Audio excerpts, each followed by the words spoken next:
ICU मध्ये कोणत्या पेशंटला काय ॲडमिट केलं जातं, व्हेंटिलेटर म्हणजे काय आणि आयसीयूचे चार्जेस एवढे हाय काय असतात, चला तर मग बघूयात. एखादा असा पेशंट ज्याची कंडिशन खूप जास्त सिरियस असेल अशा पेशंटला आपण आयसीयूमध्ये ॲडमिट करतो.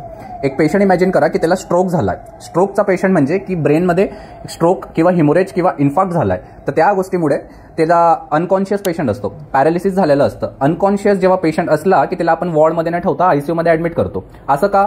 अनकॉन्शियस पेशंट असला आणि उदाहरणार्थ त्याला वांती झाली, व्हॉमिटिंग असल्यामुळे ती वांती डायरेक्ट तोंडातनं बाहेर न पडता चान्सेस आहेत की ते त्याच्या फुफ्फुसात जाईल आणि फुफ्फुसात गेल्यानंतर त्याच्यामुळे त्याला होऊ शकतं ॲस्पिरेशन निमोनिया. तर ह्या सगळ्या गोष्टींना प्रिव्हेंट करण्यासाठी आपण त्याला आयसीयूमध्ये ठेवतो. आणि ह्या सगळ्या गोष्टी प्रिव्हेंट कसं काय करणार की आपण त्याला व्हेंटिलेटरवर ठेवू. व्हेंटिलेटर काय असतं मी तुम्हाला पुढे बोलेल. आता असा एक पेशंट बघा की त्याचा बीपी सडनली ड्रॉप झालाय. तर बीपी सडनली ड्रॉप झाल्यामुळे खूप जास्त चान्सेस आहेत की त्याचे मल्टिपल ऑर्गन फेल्युअर होऊ शकतात. तर या गोष्टीसाठी आपल्याला त्याला बीपी वाढवण्यासाठी किंवा बीपी वरती करण्यासाठी काही असे मेडिसिन्स असतात जसं नॉन ॲड्रेनालिन आपण डायरेक्टली त्याला आयव्ही न देता इन्फ्युजन पंपमध्ये लावतो. तर मग इन्फ्युजन पंप काय की इन्फ्युजन पंप एक असं मशीन आहे की तो तुमच्या बॉडीमध्ये मायक्रो लेवलवर डोजिंग करत असतं. तर ये इन्फ्युजन पंप 24 तास मायक्रो लेवलवर मायक्रो डोजिंगवर तुमच्या बॉडीमध्ये ते मेडिसिन टाकत असतात आणि त्या सगळ्या गोष्टींमुळे जे काही स्पेसिफिक आजार असल्यावर ते कंट्रोल होतात. थर्ड की एक असा पेशंट की त्याला किडनी फेल्युअर झालाय. आता किडनी फेल्युअरचे पण दोन टाईप असतात. एक की क्रोनिक किडनी डिसीज की वर्षानुवर्षापासून त्याची किडनी फेल झाली आहे, पण एक असा की त्याचं सडनली किडनी फेल झाली आहे, इन्फेक्शन असतो, हार्ट प्रॉब्लेम असतो, काही एक इतर कारण असतो. ते सडन किडनी फेल्युअरमुळे त्याला गरज लागते डायलिसिसची आणि हे डायलिसिस वॉर्डमध्ये न होता आयसीयूमध्ये होतो. जे डायलिसिसचं मशीन असतं ते वॉर्डमध्ये नसतं, ते आयसीयूमध्ये असतं. म्हणून याच कारणामुळे पेशंटला आयसीयूमध्ये ठेवलं जातं. चौथं कारण म्हणजे हे की आयसीयूचा जो पेशंट असतो तो क्रिटिकल असतो आणि क्रिटिकल पेशंटचं सेकंड आणि सेकंडचा रेकॉर्ड गरजेचा असतो.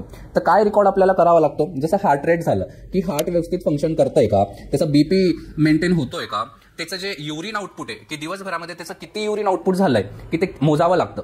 आणि ह्या सगळ्या गोष्टी यासाठी इम्पॉर्टंट असतात. जसं युरिन आउटपुट घ्या की युरिन आउटपुट त्याचं बरोबर नसणार होत तर मग डॉक्टरला कळतं की बाबा किडनीचा प्रॉब्लेम आहे. जर का हार्ट रेट एकदम कमी झालाय तर मग हार्टचा प्रॉब्लेम आहे. जर का बीपी एकदम कमी झालाय तर एकदम सिव्हिअर इन्फेक्शन आहे.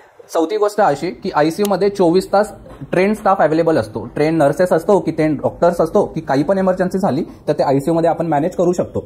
पाचवी गोष्ट अशी म्हणजे की आयसीयूमध्ये मॉनिटर्स असतात, जे तुम्ही बघत असणार, मॉनिटर्स लावलेले असतात. त्या मॉनिटर्समध्ये सेकंदाचा सेकंद हार्ट रेट, बीपी किंवा इतर गोष्टी काय त्या आयसीयू मॉनिटरमध्ये सगळं दिसत असतं.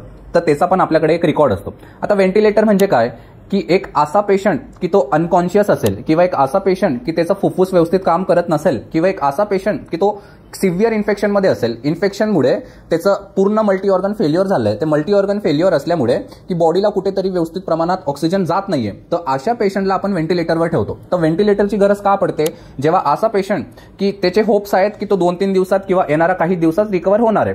तर त्या रिकव्हरी पिरियडमध्ये त्याला आपण बाहेरून ऑक्सिजन देतो, मशीन थ्रू ऑक्सिजन देतो आणि बॉडीतलं जेवढं पण काही कार्बन डायऑक्साईड आहे ते बॉडीतला बाहेर काढतो.